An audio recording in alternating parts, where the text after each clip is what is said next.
What up YouTube, Salvador Brigman here, and today I want to talk about how to get funding for your podcast. So if you're launching a podcast, you already have a podcast, and you want to get funding either from your viewers or people who might be interested in hearing your voice, we're going to talk about how to get funding for that. So I actually run a podcast myself on crowdfunding. If you want to search on iTunes or on Stitcher, it's the Crowdfunding Demystified podcast. And on that show, I interview entrepreneurs, people who have successfully raised money on websites like Kickstarter, Indiegogo, other crowdfunding websites. We'll talk about equity crowdfunding, we talk about e-commerce, a lot that goes in the way of just raising funds for new entrepreneurial ventures. So if you're interested in that, go and check out the Crowdfunding Demystified podcast. But let's talk about your podcast. So if you're trying to get funding for your podcast, that says a few different things. Number one, maybe you haven't monetized your show yet. Maybe you're wondering, okay, is this a show actually going to have demand? And you've been searching online and you've come across some websites like maybe Patreon, or maybe you've come across Kickstarter or GoFundMe, these types of crowdfunding websites that are out there. So I want to go through some of the differences between these websites and also my advice for you if you're getting started now with a podcast. So the first one I think on everyone's mind is Patreon, because Patreon has been used by a lot of YouTubers, it's been used very successfully by other podcasters, and what this website allows you to do, it's called subscription-based crowdfunding. So subscription crowdfunding, basically people are giving money on a monthly or per creation basis in order to support your podcast. So every single time you come out with a new show or a new episode, you will get a small check based on that subscription billing. So if someone decides to pledge, let's just say $25 per month to support the creation of your podcast, you'll get $25 per month times the number of users that have subscribed to your channel. You want to get some idea here of like some of the other podcasts out there, some of the other people that are using Patreon, you can go on Graphtreon. So Graphtreon is a link I'll include down below in the description of this video, which gives you some really cool, neat graphs. It also gives you some information on the top earners on Patreon, and really it gives you an idea, I guess, of a realistic expectation for if you are looking to raise money for a podcast using Patreon.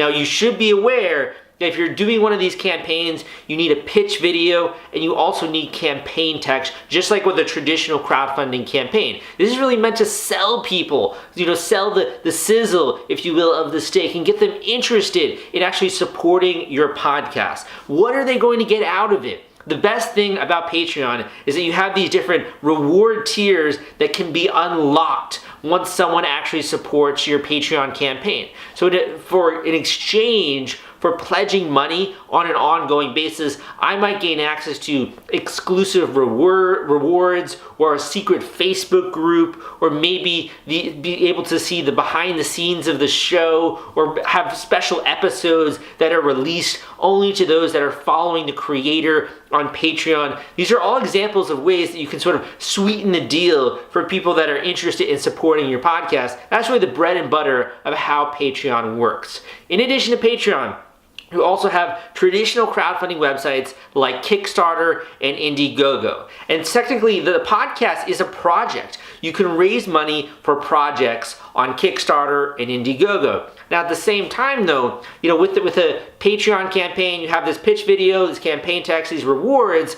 You also have to have that on Kickstarter. So you're also going to need a high quality pitch video, really good campaign text, and also attractive rewards that people might gain access to once they support your Kickstarter campaign. In addition, you're going to have a fundraising goal. This is the goal that you have, the amount you're trying to hit or exceed in order to actually bring this podcast to the world. In addition, you will have a funding duration, which is typically about 20 to 40 days long, 30 days being the sweet spot there, where people will actually be able to support this crowdfunding campaign and make a difference with your upcoming podcast launch. Now, to speak quite honestly and frankly here, while I do talk a lot about crowdfunding and Kickstarter, I actually don't see that many podcasters successfully using Kickstarter as a way to raise money for their podcast. I've seen other people use Patreon to be able to do this. I also have a video on how Patreon works if you're interested in that. But I haven't seen that much success in the way of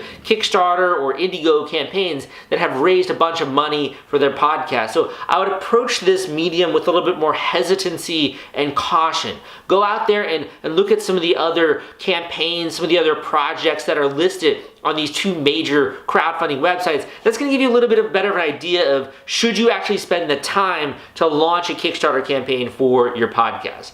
Now, the third option is what I call personal crowdfunding. These are on websites like Fundly, GoFundMe, or YouCaring. Indiegogo has the website Generosity. These are personal crowdfunding websites where you can raise money for a personal cause. So if you're launching a podcast, you're going to college, or you're raising money for a memorial fund or vacation expenses, anything like that, volunteering, you can raise money on GoFundMe or on YouCaring for these types of expenses. So technically, if you're trying to launch a podcast, you could raise money on GoFundMe to help support this. Would I recommend this? Probably not. And the reason here is kind of gets into the end of the video, the reason why I recommend actually viewing the podcast a little bit different than you might be. When you think of a GoFundMe campaign, you tend to think of charity. You think of someone raising money because they can't do something with their life, because they have medical bills or expenses and they need help. And without your help, they're not able to maybe help their son who is now in the hospital or something really tragic like that. So I tend to see this work much better with GoFundMe. If you're launching a business, and a podcast is a business, it's very difficult to get funding on GoFundMe. Because quite simply, if you're going to be doing a business, you're going to be making money from this, people should either have the opportunity to invest, they should be giving you a low interest loan. You could get a loan on websites like Kiva, you can get a loan on Lending Club or Prosper, a very low interest loan to be able to create this small business, which is the podcast. But I don't think it actually is a good idea to try and raise money for this on GoFundMe. I think the best option possible of the three that I mentioned would be Patreon, just because so many other podcasters have used it and I've seen it done very well successfully. Now, that being said, there are some other ways that you can monetize your podcast. It's not only about crowdfunding or donations. Myself, I have sponsors that I have on my show. I also mention key things like online courses, books that I've written, products that I've created, and that's another way that I actually monetize my own podcast. So if you are interested in learning more about monetizing your podcast, how to earn an income from this, and how to set up a podcast that gets traffic and that grows in subscribers, my own podcast has done over 150,000 downloads. More than 150,000 people around the world have heard my voice. It's kind of weird. It's kind of creepy also.